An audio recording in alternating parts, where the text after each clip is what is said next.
বন্ধুরা, আমরা জানেন শনিবার মানে নিরামিষ খাই। নিরামিষ মেনু নিয়ে আমাদের সামনে চলে এসেছে। দেখুন, অল্প পরিমাণ ভাত নিয়েছি। দেখুন, তার সঙ্গে আছে দেখুন একটা বিউলির ডাল। দেখুন, বিউলির ডাল গাওনা করে, তার সঙ্গে আছে দেখুন ঢেঁড়স সিদ্ধ। এটা হচ্ছে পনির দিয়ে পটল দিয়ে তরকারি। দেখুন, পনিরগুলো একটু ছোটো ছোটো সাইজে কাটা হয়ে গেছে। দেখুন, এটা হচ্ছে শুকনো লঙ্কা ভেজে আর কি বড়ি দিয়ে, কুমড়ো বড়ি দিয়ে আলু ভাতে মাখা। এটা ওল মাখ আছে দেখুন, শুকনো লঙ্কা বড়ি দিয়ে। পাকা আম আছে, তার সঙ্গে পেঁপে সিদ্ধ, কুমড়ো সিদ্ধ, গাজর সিদ্ধ। চলুন খাওয়া শুরু করি। আচ্ছা, ভাতটা অল্প হয়ে গেছে, আমি নিরামিষ হলে একটু বেশি খাই, আর একটু ভাত লাগবে মনে হচ্ছে। আলু ভাতটা দিয়ে খেয়ে দেখি।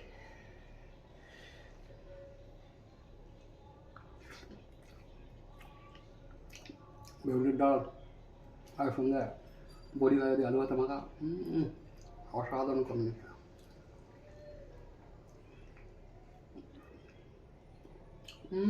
সেই লেভেল হয়েছে।